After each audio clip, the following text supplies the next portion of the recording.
This is deep dish, right? Yeah, well, let's get deep. So I'm going deep on both sides. Freddie, welcome back again. Now, Didn't we just do this? We just did this. We had pizza last time. Yeah, we did. I'm looking at this empty table. You got water though. Well, that's true. Maybe I'll have some water. Yeah. And a fancy mug. Yeah, and the fans. I got real special merch that's coming. Yeah. But you're now running for mayor of It's Nashville. been what? It's been about a year since we talked, right? Yeah, it's been about a year. Yeah. Okay, so here's the funny timing. A year ago today is when I announced I was running for mayor. Wow. You know what's crazy? You hinted at it. I was thinking real hard about it. You hinted at it when we talked, and then you was like, just stay tuned. And it was probably like the next day or two. So I waited, you know what I waited on? I waited on what were we going to hear in the state of Metro last year. Okay. And that was what, after that came out, like I had already had the family conversation. Okay. And then I was like, okay, it's time to go because we are still not hearing about the building the Nashville of this moment. We are not hearing about transit. Yeah. We are not hearing about, like we're hearing sort of about neighborhood infrastructure, but we are not hearing about how we recover from that moment where we literally couldn't pick up people's trash. We are not hearing about how we're going to address potholes. Right. So we're not hearing about the big picture stuff, and we're also not hearing about some of these details we keep missing, and so I jumped right in. Yeah, and I have to say this for the record, so people that's watching and listening, if you look at all the mayoral candidates, Nashvillians, and I would just say take a year back and just look and see if you're community centered and community involved. I would challenge you to see or ask these mayoral candidates what they were doing a year from now that was community centered. And the reason I say that is because I know you're running for mayor, but the things I know personally that you are doing now that's community centered, you would be doing if you wasn't running for mayor. Who has been present? Who has shown up to the fights that people needed someone standing by their side? I think these are questions that voters ought to be asking. Yeah, and I think I just have to say that because it's authentic and it's just facts. But I think as we're deciding, who's going to be the next leader of our city, that should play a part into it. In as we're checking those boxes, for as we're voting. So as we have been traveling the county for the past year and going way beyond the boundaries of District 19. I mean, it's a 500 square mile city, but I'll say one of the most reassuring things to me has been I'll see people, and it'll be like the 9th, 10th time, and they'll say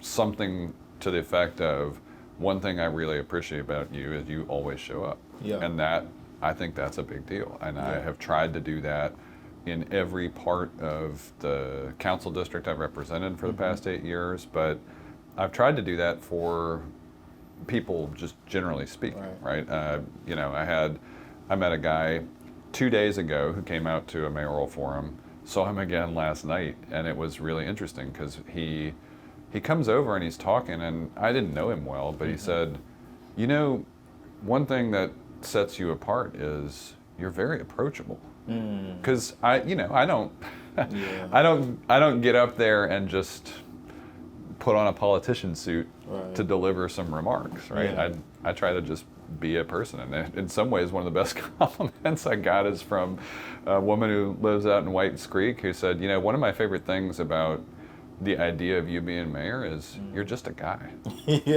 And I think that's it's really good to have lived experience and foreign policy, because when we got into our neighborhood in Salem Town 16 years ago, I had all the lived experience in the world to know how to first start being a neighborhood leader, which I didn't go run and say, hey, it's time for me to do this. It's neighbors inviting you into doing that. And then once I was in the process of neighborhood leadership, I had other neighborhood leaders come approach me and say, you ought to run for council. And it's that kind of process that when you are present and when you, I think, are approachable and you also are willing to work hard, it gets somewhere. How does that shift for you mentally because your accessibility, your openness will be a little different if elected mayor, right?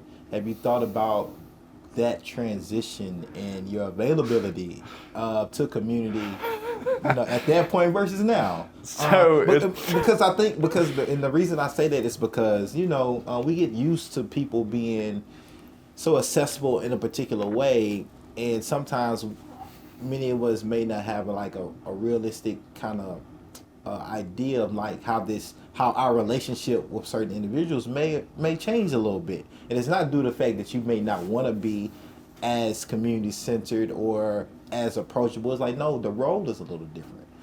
So it'd be good for you to unpack that a little bit, especially since you've been out here in these community streets for so long. Yeah. And I think that question applies to you and maybe a few others that's running, but not everybody for sure. So it's really interesting because, we talked a little bit about growing up in Nashville last time, right? And so it's really interesting because growing up in the city, I used to have, a lot of the entire footprint of Nashville. I mean, we would go all over the city, and I'd set foot in just about every part of the city in the 20 years before I was really an adult here on my own.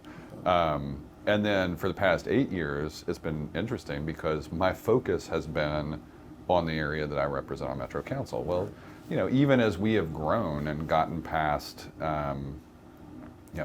gone way past 20,000 people in my district, representing almost 30,000 people.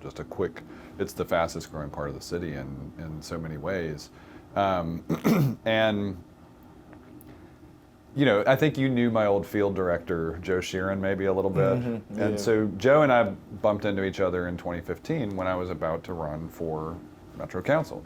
And it was interesting because we had a team, right? So we had a campaign manager, we had a field director. By 2019, we had campaign manager, deputy, and then again, a field director. So we've had these teams, and I've had staff, and then in my private sector life, same thing, like always organizing around very effective teams. But I think the biggest change has been just the need for capacity, and so having other people, and I think I've always driven some of the teams I've worked with in the space of politics a little crazy because I think my personal voice is like I haven't sent many press releases in 8 years, right? Yeah. I've just tried to be, if there is an issue of the day that somebody wants to talk about, I think the same thing that this guy out in Bellevue who I bumped into again last night talked about being approachable. I think media have always found that to be the case too. They know I'm not going to shrug off a tough question. They know I'm going to be willing to speak in a very plain way about an issue.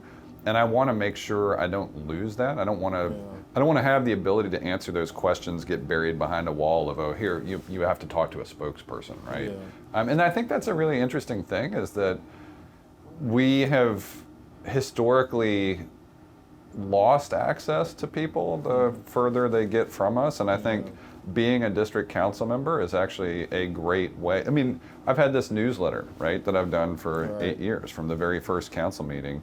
And people really appreciate it. I mean, I've had people say, the only way I know what's going on in the city is your newsletter. I want to make sure we still have the opportunity to communicate. Right. When I'm mayor, I want to be in a position where it's not just like, hey, we send out some release. And I've actually had this complaint. A friend of mine who worked in the mayor's office and is a constituent, I used to push him a little bit. It's like, hey, I'm on the Metro Council. Y'all are sending out information and you're sending it as media releases. Why aren't you sending these as public information releases where the council is included in, like, it feels like you're putting the media first, right? As opposed to putting people first. And I think that's a thing that is, it might seem to somebody in media relations like it's a big shift, but it's a fairly subtle thing. But I feel like I want to make sure that the mayor is able to constantly be communicating just as a person with the general public of Nashville. But that's a shift, right? Yeah, that's definitely a big shift. And so now I know you all been on these, these forums and stuff. So 100 of you all that's running, and you all have a minute or two to unpack your whole Yeah. vision for Nashville, right? Which that's why I haven't attended any of them, because I don't know if it's hard to do, right? But now, like, I really want to give you this opportunity to really unpack a lot of your big vision things for Nashville, for those Yeah. who can't make the forums, or just really not is going to get the sound bites, right, of these Right. things, right? Right. And so I like to start in a place that you've always been a component of, which is transit, Yeah. right? Yep. Dedicated funding. Yep. Can you unpack what mass transit looks like and what the next mayor has potential to do Yep. around that, and Yep. what you would do? Yeah, so the next mayor, by the end, so this is what's crazy. We went to the state of Metro yesterday, and that was actually my first question to a mayor's office staffer that I saw there. I was like, all right, I'm hearing you list a lot of investments as headlines here. Are we doing transit? And it was sort of like, well, we might do some planning for Murfreesboro Road. And it's like, well, that's good. Right. Are we going to improve transit service? Because where we went to state of Metro yesterday out at the new Lawson High School in Bellevue, it would take you an hour and a half to get from where we're sitting in downtown, right Yeah. by the transit, like we go central. It would take you an hour and a half to get to that school, and the final 40 minutes of that is a walk up a hill on a crazy highway. I mean, it's, so we are still thinking about those scenarios. We still can barely get you to and from the soccer stadium on a game day. At the end of my term, what you should see is an emerging network of community transit centers in the communities that use transit. We already have land for one in downtown on the south side of Broadway, so not every bus in the system has to cross Broadway and add to that log jam. We should be able to get one done at Southeast, where we now have a lot of public land. We know pretty sure what's going to happen on the East Bank at this point. We should be able to put one over there. So now you've got one at Hillsborough and Green Hills. We're broken ground on one that'll get complete, I hope, by next year in North Nashville. So now if you've got North, Southeast, kind of South, East Bank, downtown has a couple nodes. Well, now you've got a half a dozen community transit centers. We've got a 3-year plan that leveraging those community transit centers think about it this way. We went from being a $2 billion to a $3 billion city in terms of our operating capacity over the past 8 years. That's a big deal. But you know where we didn't put most of that investment? We didn't grow our transit budget by that 50%. And we have the capacity to do it. When I'm mayor, we'll do this 3-year plan. We already know the spending parameters because we go put it on all of our desks 6 years ago. And we haven't even hit the year 1 of that. We're going to hit all 3 of those years when I'm mayor, and that's what you'll see. You'll see a frequent transit network that is mostly driven by a better bus system that links community transit centers, so not everybody has to come into downtown. And we will also do the planning for bigger picture things like Murfreesboro Road. We'll start using technology to let the transit flow better so it's not contributing to the traffic problem. And I think when we do that, people will realize, oh yeah, Nashville, like every other top 25 American city, no matter where they are in the United States, in the South, in the Northeast, in the Northwest, in the mountains, out on the coast, every other top 25 American city has demonstrated that transit works. It lowers cost of living, which is one of the biggest concerns that anybody hears about walking around the city of Nashville. Affordability. Affordability. Go hand in Transit hand. is a big piece of that. I want more people to have the opportunity I had. And when we see that these investments work because they are useful, they are cost effective, they are popular, they will serve the biggest transit generators in the region, like Vanderbilt. I'll tell you one of the most important things I did here at the end of the American Rescue Plan Act funding was we're out of committee and I'm hoping my colleagues on council will support it. I got funding to jumpstart We Go Ride at all 4 historically black colleges and universities. This is a transit equity piece.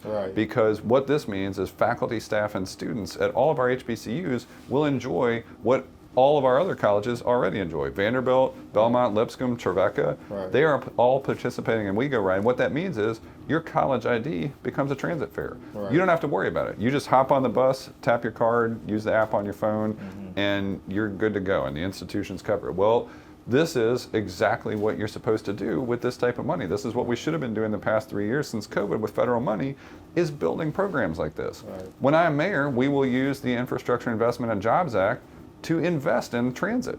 We will get the Murfreesboro Road corridor totally transformed. I just came today from a ribbon cutting out on 12th Avenue South, which we just turned into a complete street with much better access for transit. Steve Bland, the CEO of the Transit Authority, said this improves reliability because we've got much better bus stops. Yeah. They've been creating those. It's, as a former regular transit user, Yeah. dignity of ridership is a big deal. Right. Equitable access to the streets. I mean, Steve even spoke as a transit guy about the importance of safe infrastructure on the ground, because 95% of their riders, the way they get to the transit stop is they walk, they're in a wheelchair, they're on a bike or a scooter. They're not in their car to get to transit more often than not. So they need sidewalks, Right. they need bikeways, they need infrastructure that is not deadly, they need crosswalks sometimes at mid-block. And all of that goes together. So you'll see, at the end of my term, you'll see a more robust transit system that you can use to get to multiple different parts of the city. You will see safe infrastructure that supports it. Last year was the deadliest year on record for pedestrians in Nashville, which is a preventable tragedy.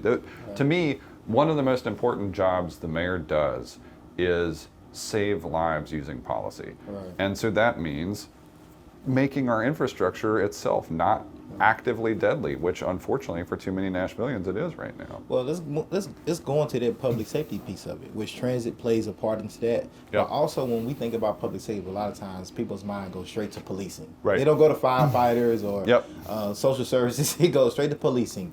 And policing has always been a big buzzword, trigger, and polarizing. Some people want more, some people want less.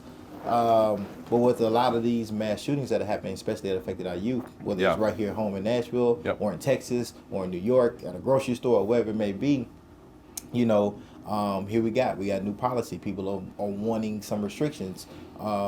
People are wanting more SROs in schools, which is also a slippery slope for certain communities. What are your thoughts on policing today? And as mayor, who can appoint, who do appoint the chief of police here at MNPD, what are your thoughts on the current job? And what are your thoughts on what you may or may not change, or what do we need to see changing in our policing here in Nashville? So a lot of what I think we need to do going forward is, I've been very fortunate to partner directly on a program that is working. So you just hit on it.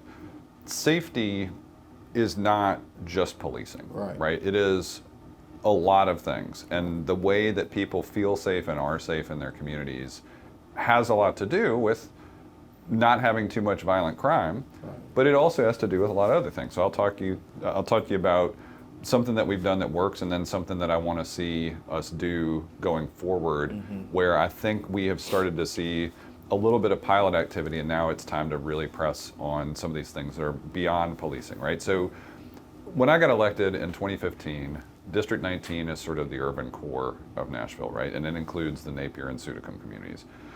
And it was very hard to take office, and I had been out there. In fact, a couple people, Odessa Kelly, who was running the community center out there, Whitney Slovic, who was just starting up a Community Achieves program at Napier Elementary, both kind of invited me into that community and said, look, you just got elected. You've got to be in a position where you can represent. And I never stopped going back. I mean, for 8 years, I've been as present in Napier as I possibly could be. And one of the reasons was, not long after I met both Odessa and Whitney, we started to realize, because I get police reports, you know, and you'd see almost a homicide a week for those first couple of years that I was in office. So we took the first step, which was to actually build a formal relationship between the Housing Authority, MDHA, and the police department, right, MNPD. And when we did that, the nature of it was actually to bring officers out of the car and into the community, and so they would know people and be recognized, and people would recognize them. And it was not about, you know, just flashing blue lights. It was about, we're going to have relationships, and we're going to make sure people sort of understand that it's actually not good for this community to have this much violent crime. And that was important. We started to see homicides fall off pretty sharply. But the violent crime itself wasn't always ending, and it was impacting young people in a big way. And so one of the other really important things we did, Mayor Berry and Lonell Matthews, who worked with her on this, did this big youth violence summit, because we were starting to see back 2015, 2016, violence was impacting our young people. Right. And so that youth violence work was really good. Right. And it was really good because it let young people, a lot of them in high school in Nashville, speak to the things they were concerned about. Right. And again, this goes way beyond just policing. This was things like college access, after school activities, right? Mental health provision, right? All of those things. So that work needs to come back off the shelf and get put into the community with a mayor ready to refocus on that. It's really important work. And then two other things.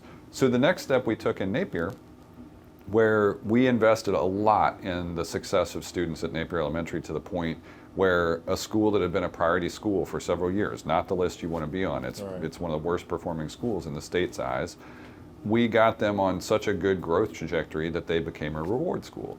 Well, having students succeeding is a really good thing for a community like Napier. Right. Well, the next step after that arrangement with the police department and the housing authority was John Button and Ron Johnson, who I had worked with when he was still over at the Oasis Center on issues impacting youth.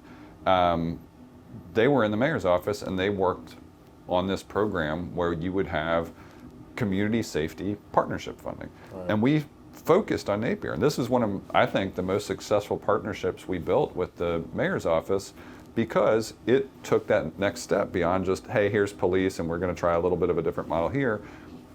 We had Walk Bike Nashville come into the community, and it turns out that doing traffic calming, one of the big streets where people would come in fast, zoom in a car, pull a trigger, gun violence has occurred, and they'd zoom back out. Well, now that big wide street that people used to drive fast on has traffic cushions on it. It has crosswalks, letting people connect from the community straight over to the library, and even they do a walking school bus now over to Napier Elementary. We have nonprofit organizations like Recycle to Reinvest on the ground getting some of this funding. Project Return just moved over there. We got long-term affordable housing for people coming out of incarceration. And now we fixed dozens of streetlights. We added those traffic calming measures. We made the community safer on the ground, and it turns out lighting, keeping people from driving too fast to have access to commit crimes that they can get in and out of quickly. Now add all that stuff into this arrangement you've got with the housing authority, and you've moved way beyond policing. And last time I went to a community safety meeting out there, which they've been doing for more than a decade, it wasn't about the crime in the community anymore. It was about opportunities for the future. And that's the corner we can turn, because the next step we should take to keep focusing on violent crime, which you get to reduce both gun violence and violent crime, is this process of group violence intervention. And that is sort of built on the model that we're already pursuing in Napier. If you get your police, if you get your social service providers, and if you get your leaders in the communities where violent crime is occurring together, the truth of the matter is you usually know who the specific people are that are most likely to get involved in violent crime. And if you can focus on interrupting that, then you have less violent crime. You have less gun violence. You have fewer stray bullets catching kids that are just trying to play in their yard, or catching seniors who are just trying to sit on their front porch. And I think we can do that here in Nashville. I want to switch over to actually. Oh, let me say one more thing on this. Okay, no, go ahead. One of the worst things that the state of Tennessee just did in this whole package of anti-Nashville bills was they just dismantled a thing that the people of Nashville said vocally that we should have, which is civilian oversight. The next mayor is going to have to figure out what the impact of dismantling community oversight means, because there still has to be some mechanism for accountability, because the other piece of this is it is not good for a community to have a lot of officer-involved shootings. When police are shooting people, that is a form of violence that has impact on the community too. And I want to hit on that piece because let's speak on to the equitability or equity in policing, right? Which we know hasn't existed in this country. This is not in Nashville, but then throughout this country, and we talking about specifically black folks, brown folks, and poor folks. How do we get through that point? Or how do we address that? Or even having a mayor that vocalizes that it exists, right? Here in Nashville, because there are a lot of black and brown voters, right, that have a different experience with police, have a different experience with public safety. Yep. And a lot of them feel unheard, feel like, hey, now we have license plate readers and that Yep. pilot program, we have all these things. Yep. And when it comes to these things historically, we always know that we detriment from them the most. As our next potential mayor, how do you be transparent about those things? How do you communicate some of that things? And again, just address equity around policing and just make sure, hey, we all want to be safe in the same way, but let's not over police one group of people, one group of community members more than another. And also on the equity piece, let's give community members what they need. If a particular community is suffering more from mental health illnesses than another, like let's have that in mind when we're patrolling these communities or going out to these calls, so they're not mental health police involved shootings and things like that. So you're getting at a lot of other things. I mean, in this Unpack it. This Right. is not a forum. No, you can, so you can that's- go as long as you want. That's the thing. Is diving. I mean, this Yeah. is. I'm missing the pizza, but it's still a deep conversation, right? Yeah. So you hit on some things that are really important. So one thing that the mayor actually mentioned in State of Metro yesterday that I'm really encouraged by is not just expanding this co-response model where if somebody is experiencing a mental health crisis, the tradition in Nashville, like so many other cities, was you call the police. Right. If you see somebody about to jump off a bridge, if you see somebody about to walk out into traffic, if you see somebody maybe screaming at people and either reaching for a weapon or having a knife or whatever, you'd call the police. Well, now in Nashville, we are doing what some other cities have done. We started with co-response, where Right. if somebody's in crisis, now if you do call the police, they will have a trained mental health professional with them to try to de-escalate that situation so that it does not involve violence. But we are about to pilot, and I think it may have technically already started, this program called REACH, which is going to be purely what you want. Like I want our police focused on violent crime. Right. I don't. And so one thing that has happened is because of this report that we did a few years ago, Driving While Black in Nashville, initiated by Gideon's Army and backed up by the Policing Policy Institute. I mean, we had 2 data sets that showed our traffic stop program The same thing. was actively discriminatory. Right. It was undisputed in the data, and it was first out of some data analysis done for Gideon's Army out of Vanderbilt, but then again backed up by a national organization that highlighted the same things. That's a problem. Well, the good news for Nashvillians, particularly those that were getting pulled over because of who they were, not because of what they were doing, is that has fallen off sharply. The traffic stop program is now focused on people actively involved in crimes, not just, hey, maybe you were going 5 miles per hour over the speed limit, but you also have darker skin, and so we're going to pull you over.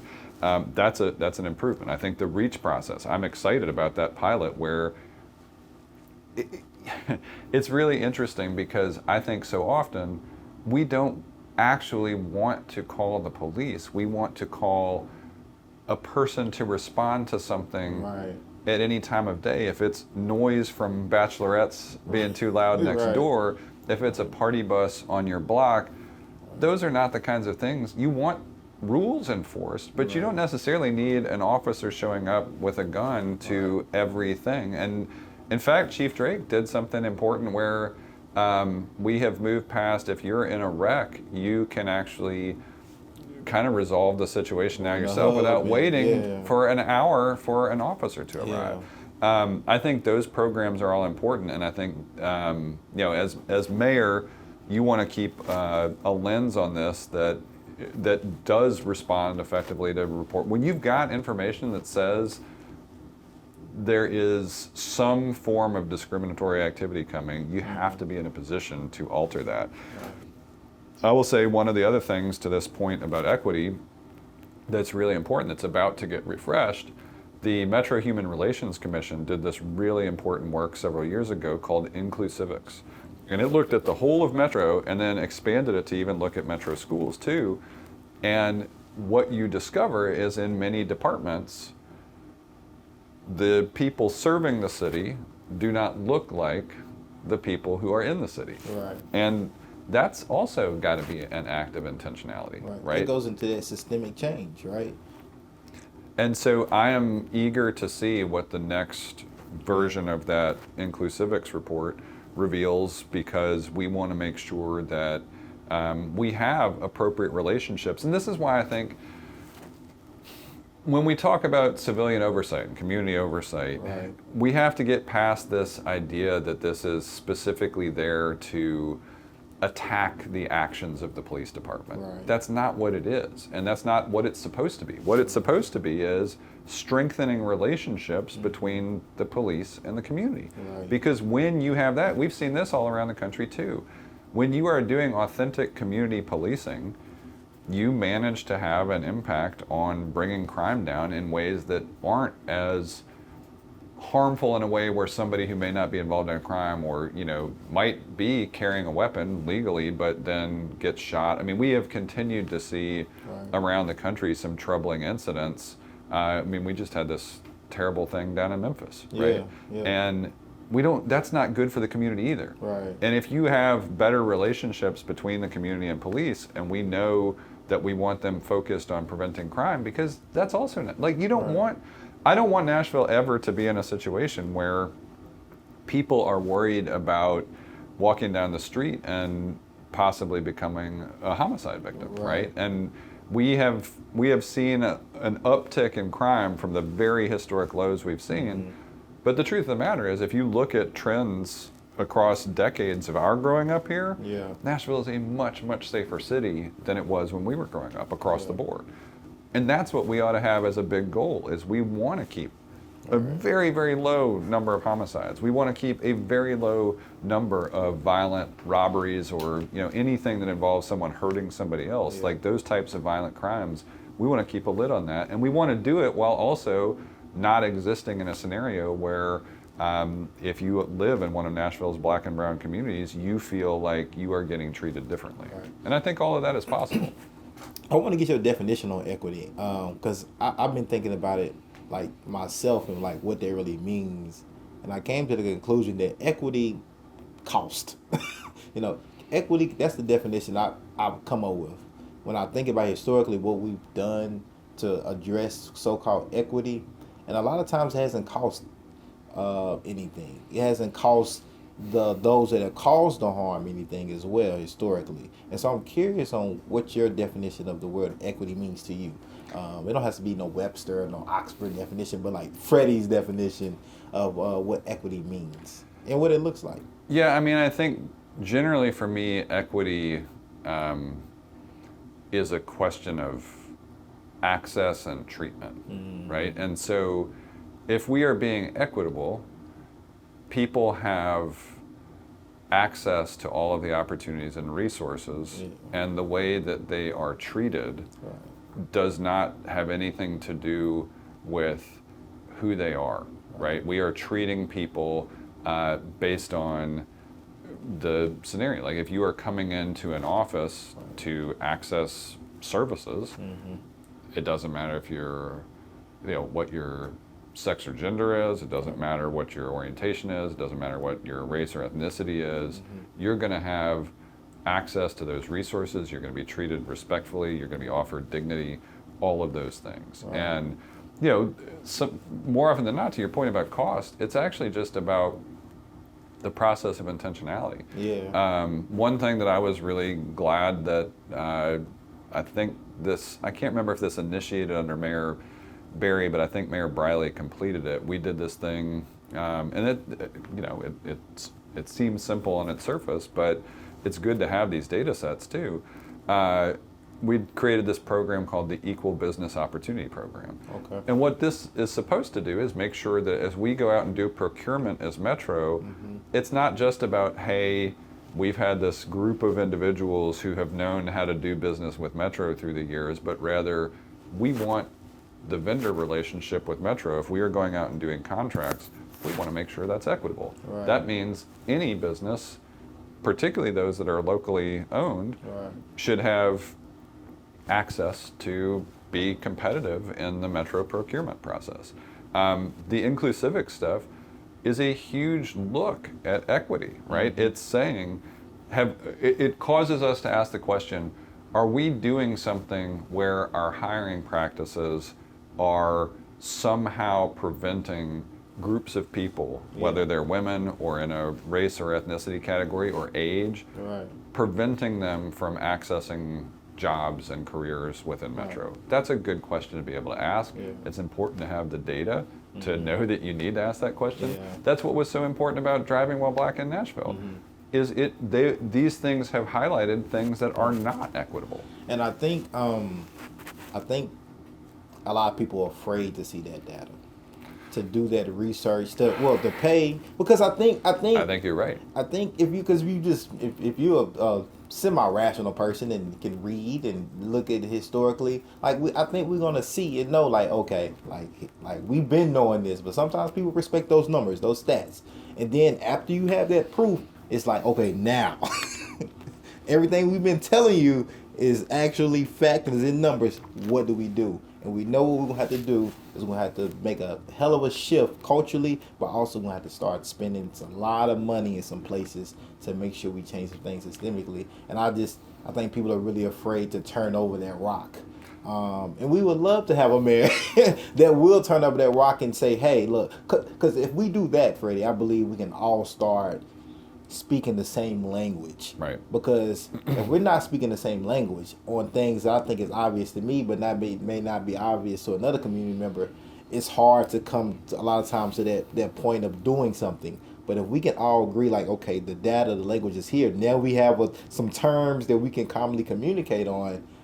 Now I think we can really combat and address some issues. So there was an old director of health here in Nashville named Bill Paul, and he was at the Metro Public Health Department, and he used this phrase that I thought was really great, and I heard Bill Purcell talk about it with him when Dr. Paul was kind of exiting Metro and kind of retiring from that role, and he's gone on to do amazing work on AIDS at a national level since he left. But he used to talk about health in all policies.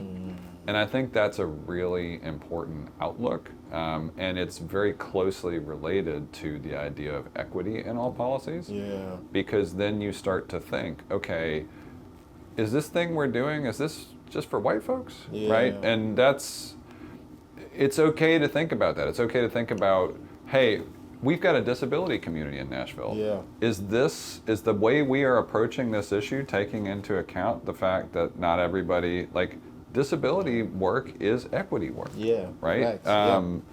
That's for transit access. That's for building access. Yeah.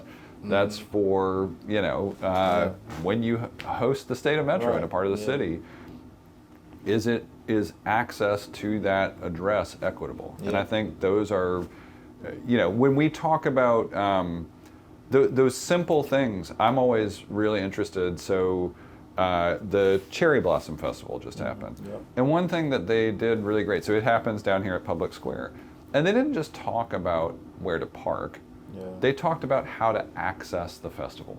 I think that's great. Yeah. And those are, to me, that's actually a way to make the festival access, and that's why I talk about access as an equity thing. Yeah. Suddenly it became a more equitable festival because Yeah. they were intentional about, we don't want people to come clog up the garage necessarily. And we're recognizing that not everybody who might want to attend this festival is going to drive anyway. Exactly. There are other ways to get here that Right. we have to acknowledge because not everybody is going to be And that's driving. that language piece, right? That's that we talking about accessibility and just not getting there. This is how you get there now. This is how you access this event. Boom, boom, boom, boom, boom, boom, boom. And if we got something, let us know. That's All right. That's right. I want to shift over to economic development, economic and community development. Yep. We're a growing city. Yep. We, like you said, we have an operation budget now, $3 billion. Titan Stadium that just passed. So the East Bank, who knows what's gonna happen with that. But that community economic development and that growth is it's happening, and it's gonna look different for different people. And as our potential next mayor, how do you go into that office and that administration with the mindset of we know we're growing, but also we have small businesses, we have community members and residents that's been here our whole lives like ourselves that would like to preserve some things.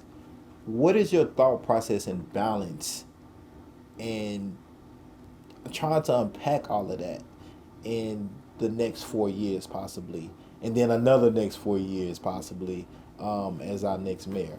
Yeah, and I think this is a really important question. That's interesting because it sort of bridges two eras of Nashville. So I started being really involved in civic life when Carl Dean was still mayor. Okay. And that was a time when Nashville probably needed to grow a little more quickly than it was. And so there was an approach to economic development that was really a little more growth with not much in the way of guardrails, right? And so it was the use of tax increment financing to go get development done. It was a lot of incentives for corporate relocation.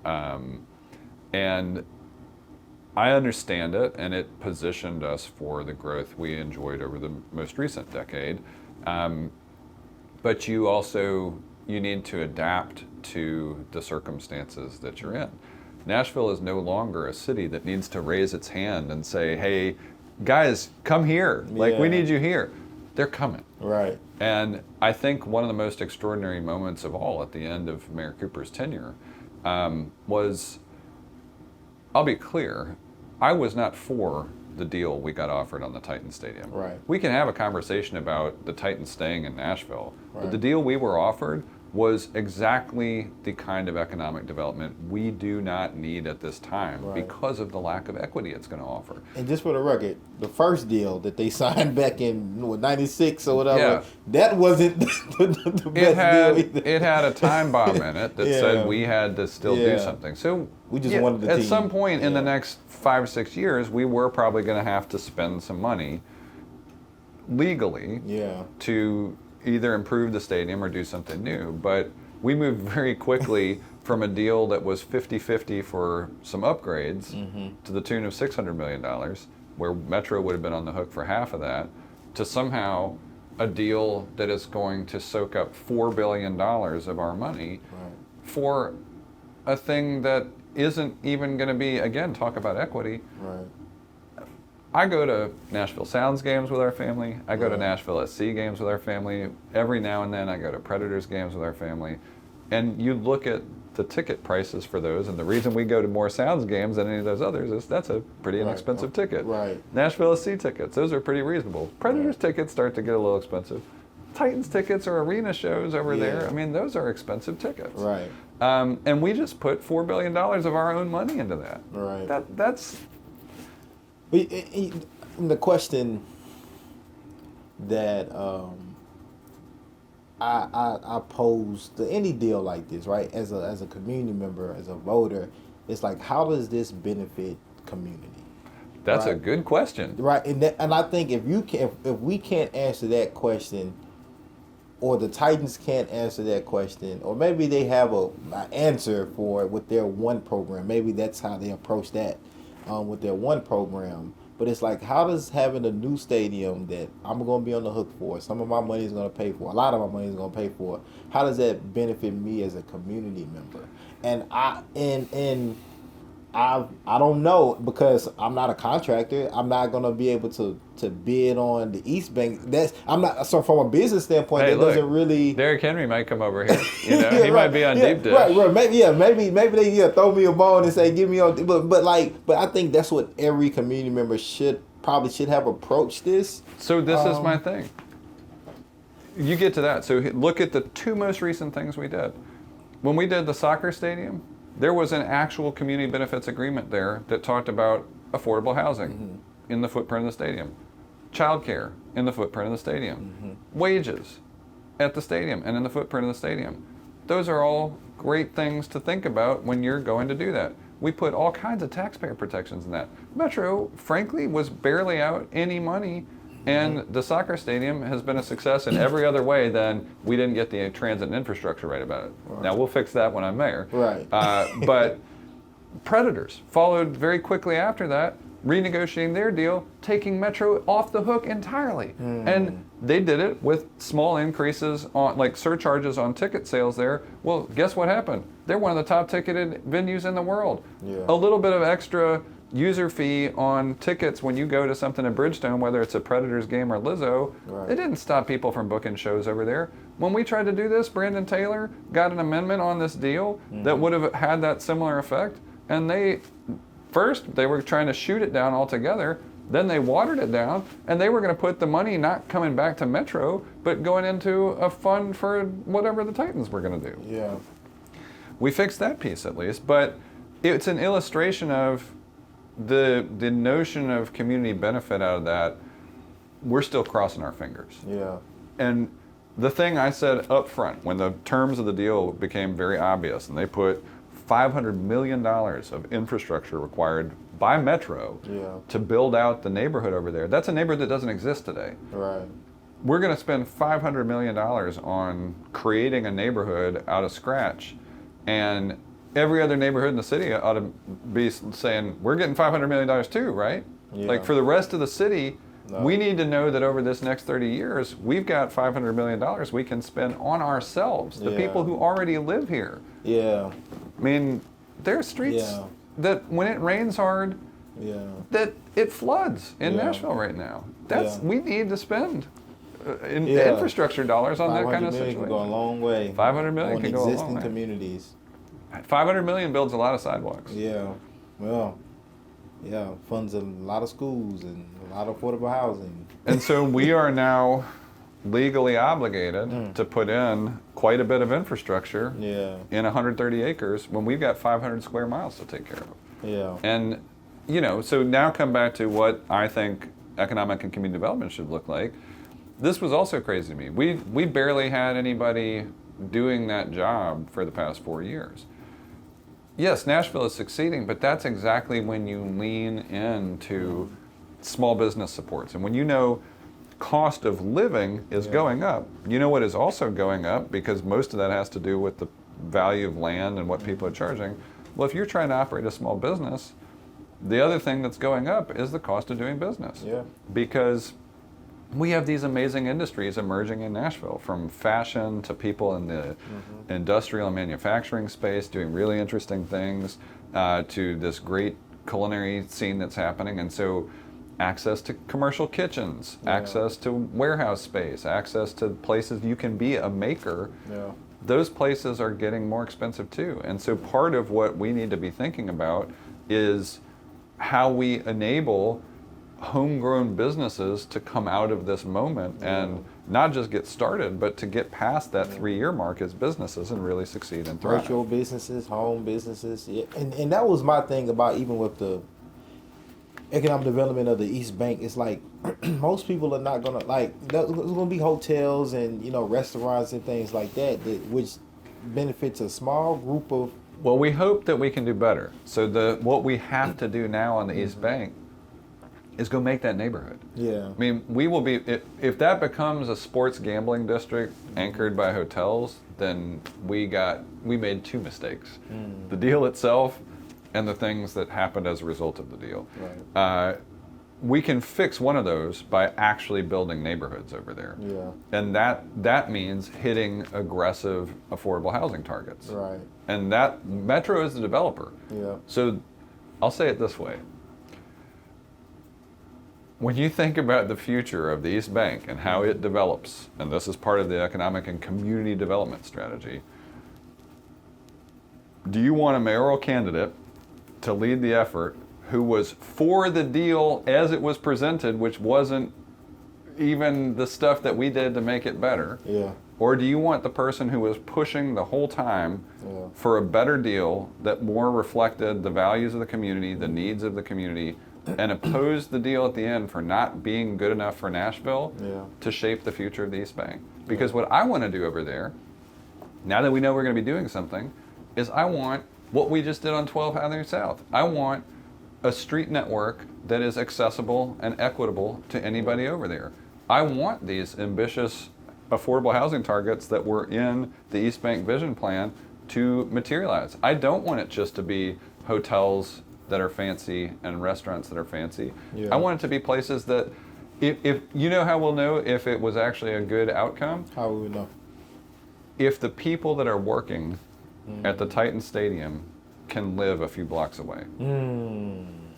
If they can live a few blocks away, then maybe we got something right about that part of the deal. And let's switch over to this affordability of housing, right? And which intersects with a lot of things like transit, like homelessness. The bonds fund is always a fund that we always asking to pour more and more millions of dollars in. We need 30,000, 50,000, I don't know, units, right, to handle the crisis of affordability. And I think now maybe affordability may be around the $900 a month mark, which is kind of pretty wild. That's considered affordability at the moment. Where does our next mayor lead us, or how does he or she lead us into having housing where people that work in Nashville can also live in Nashville, and also still encourages people to want to come to Nashville as well, to live here and have a great quality of life, and can still have a vehicle too, and still do all the other things that promotes a good quality of life. But it starts, I think, a huge pillar starts with affordable housing, which leads into, access to, food and, schooling and all of those healthy foods and all of those things. Unpack that for us a little bit. Yeah, so let's start here. Transit is affordable housing. We cannot tackle our cost of living crisis in Nashville without creating a meaningful transit system.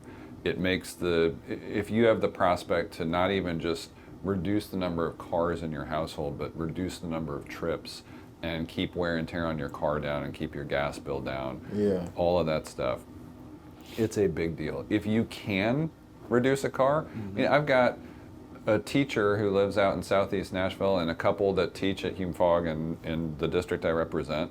These guys live out on Nolensville and they bike in. And Nolensville's a dangerous place and we should make it safer. If they can put their bike on a bus and do this, they're able to keep serving our students and live in a part of the city that is actually now more accessible to downtown, safer for them to access. And they're not worried about a car payment anymore. And they're not worried about their gas bill, their insurance. They're putting that money into other things about their success and being able to thrive in Nashville. That's a big deal. Now, you brought up the Barnes Fund. Good news from yesterday. For the first time since our Affordable Housing Task Force report came out, the mayor's budget will recommend $30 million going directly into the Barnes Fund. This is a big deal. As a result of that, and some of the work that council has done to ensure investments in affordable and attainable housing, we think the pipeline might actually hit 5,000 units of housing that is at 80% or lower of the area median income. So truly attainable housing for a lot of people trying to work in Nashville. That's a big deal. Now you mentioned the headline though, which is we need 30 to 50,000. We have built tools. Now the hard part is the state keeps smashing some of our tools. We tried to do inclusionary zoning, which is if you voluntarily go and say, hey, I'd like to do more than my current entitlements allow me to build, we as a city are going to ask if you're building apartments, keep a small number of those very affordable. And the state said, nope, we're going to make that illegal. Just recently, council and the mayor's office said, hey, the convention center is doing so well, we're going to dedicate some of those surpluses to the affordable housing. Well, guess what the state did? They turned their defund the convention center effort into, okay, we'll let you keep your revenue streams, but you cannot use the surpluses for affordable housing anymore. So they smashed that tool.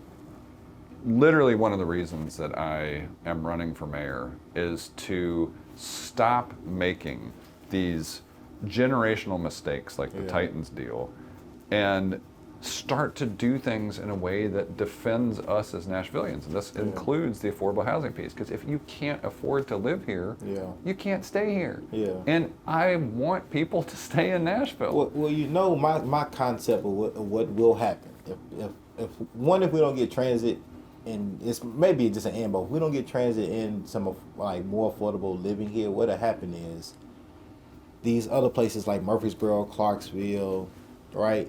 Yep. They'll start developing because people will start living out there. And then what'll happen is they'll start having jobs, right, that from a wage perspective compete with what they're making here. We're already seeing it. And then it's gonna make sense as well. I don't need to come to Nashville to work or live. I can just come to play.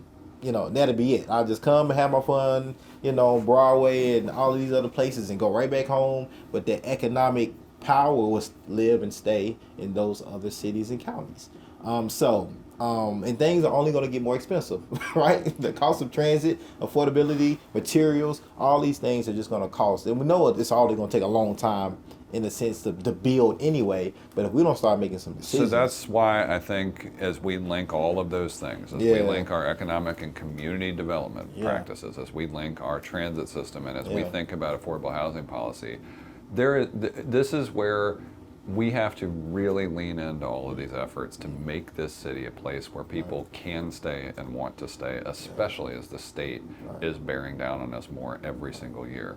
And so, another great example, we are watching the old Elliott School in Germantown, just a few blocks from where I live, turn into housing right now. Now it's market rate stuff. It's not affordable, but it's a great example of, hey, this used to be a Metro building.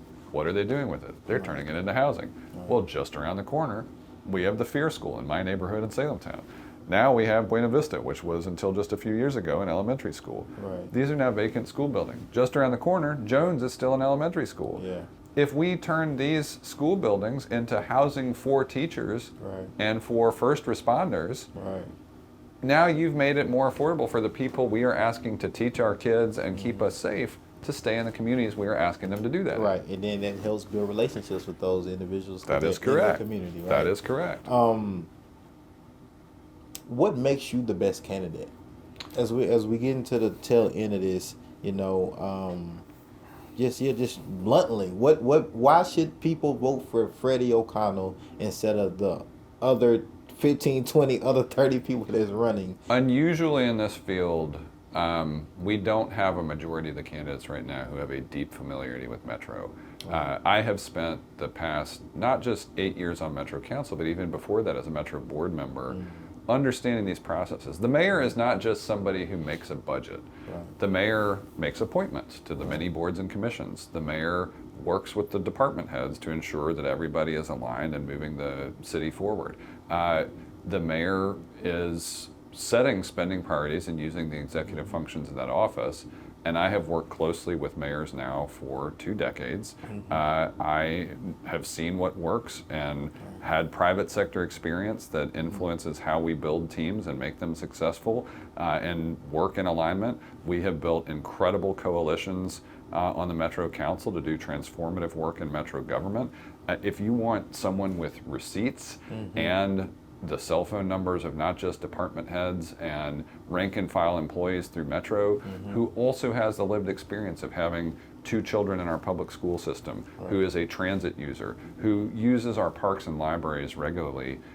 There is no other candidate with the mix of professional experience, lived experience, relying on Metro services, knowing how to improve them, and the depth of knowledge of policy in Metro that can bring teams together.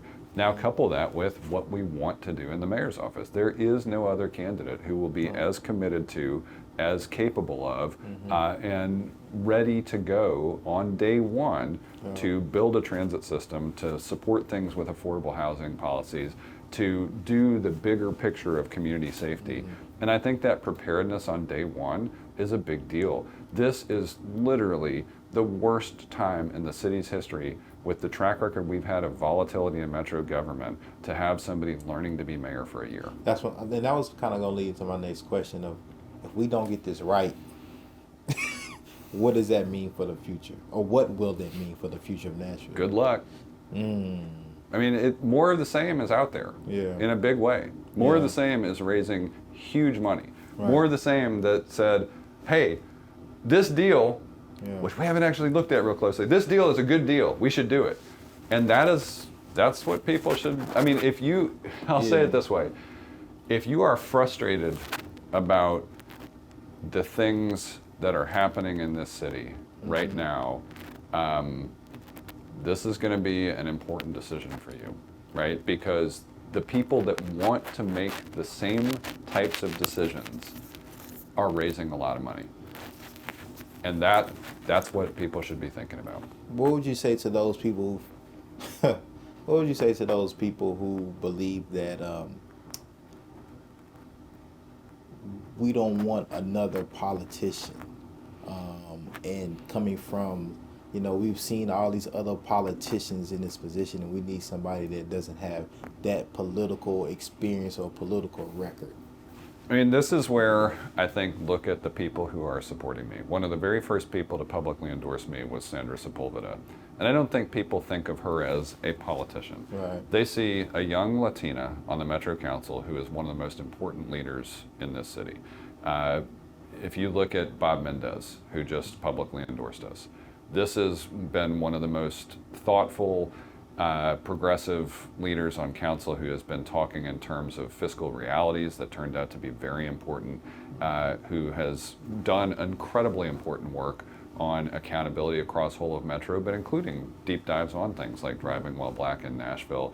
It turns out that being a politician can be just, wanting to have a press conference every week or go to ribbon cuttings, but being a politician can also mean doing things like what I've already done. It can mean passing incredibly transformative energy policy that has Metro on track to have zero-emission fleet of vehicles, 100% renewable energy, and stronger green building standards. It can mean doing the important work we did in 37208, where we first eliminated jailers' fees. We then went on, after that initial work, to have an entire group that went to do millions of more punitive fines and fees, which are really punishing people for the crime of being poor.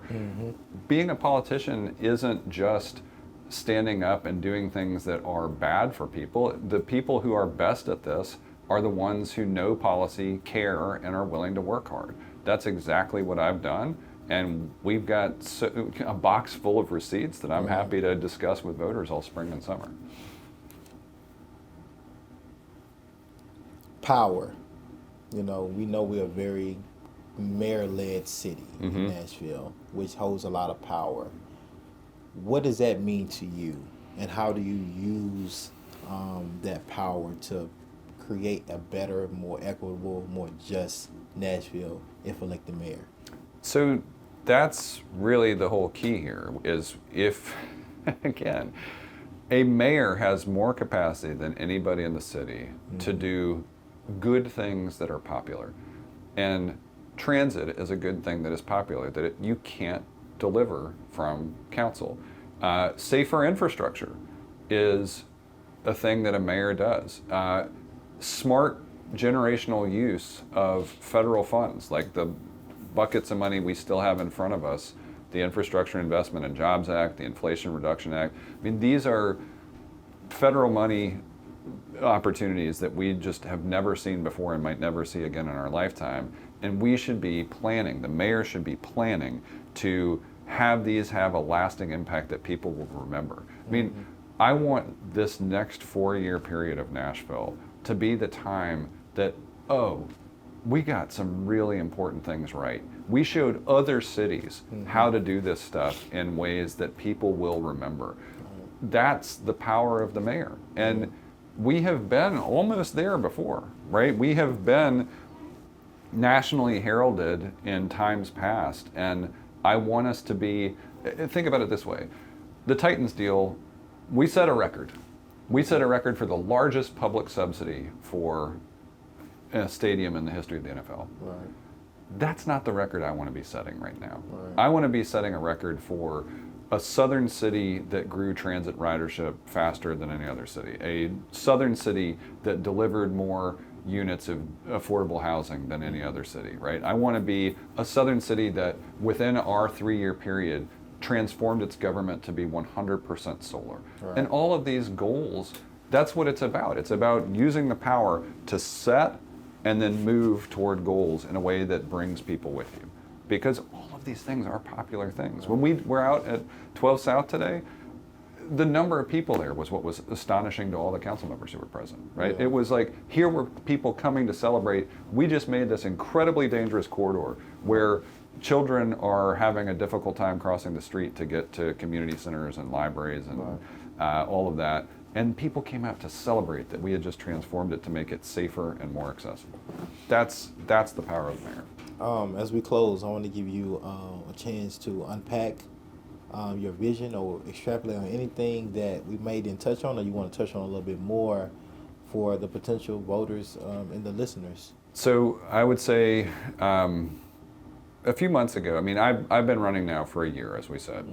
I thought it was important to challenge the status quo because we weren't focusing on the things that Nashville really needs, and we still probably won't for the next few months. I mean, our next conversation is going to be about NASCAR, right? That's, as I travel the county, nobody's saying, hey, get to work on NASCAR. That's a thing we urgently need, right? As I travel the county, people are saying, I'm having a hard time staying in Nashville. And a conversation a few months ago with a friend helped me understand that that's the real reason I'm running. I was saying, there are so many things that are frustrating right now. And he was like, yeah, the people that I'm talking to are telling me they're thinking about leaving. And I'm having these conversations. This past year, I've had so many people from all walks of life, Nashville natives, people who came here for an opportunity when our economy really did start to grow and offer some different things, teenagers who are thinking about college and where they'll go next, but also people who have lived here decades, saying they want to leave. And so we had this conversation, and I said, but I really want people to stay because it is the people of Nashville that are what create all of the things that we used to love, could still love, want to love. Like the people that want to stay in love with this city, I want them to stay. And he said, that's your message. And so that is it. The simplicity of it is, if you want a mayor who is going to fight every day for you to be able to stay in Nashville and to want to stay in Nashville, then remember Freddie O'Connell and look for us starting July 14th, because that is when early voting opens. And if you miss any of the early voting days, don't miss August 3rd, because that's election day. And if you want to find out more about what we're working on, go to readyforfreddie.com. And that's what I'm going to ask you next. How can people support your campaign? That's it, readyforfreddie.com. Perfect. Well, Freddie, look, it's always a pleasure to talk to you, see you. Great to be back in a totally different way. Yeah, and good luck on the campaign.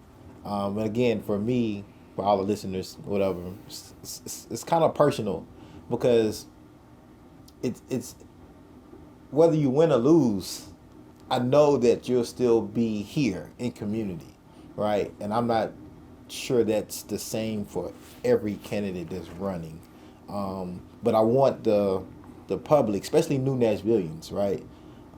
And old, but definitely new ones who are trying to get a grasp on our candidates. These interviews really help, but I would look at what people have done and haven't done before they started running for mayor. And that'll give you, I think, some insight, some underlining insight, and some direct and indirect insight on, who they may be or may not be going into, a mayoral administration. So I want to thank you for all of your work that you've actually done that's been community centered and always showing up for community, and also me personally, to my things that I invite Freddie to, he's there. If I don't invite him, he's there. And so this is always good seeing you and giving you your flowers, well, look, just for what you've congratulations, because this was basically a podcast, and now it's like, here you are, you're on television, you're doing events, you got a book. We all scaling up, and and it's all community centered. So just like many of your things, I couldn't have done it without being community centered, community based, and bringing community with me. Well, it's great, and I'm just grateful to have the opportunity to talk with you. And I will say this too. Yes, we are present. I didn't just show up because I'm running a mayor, but we're running to win. Yeah. So So Well, we're going to go out and do that. That's what Good as luck. I leave this studio, we're going to go on and find some more voters. So All right, till next time, appreciate it. Freddie.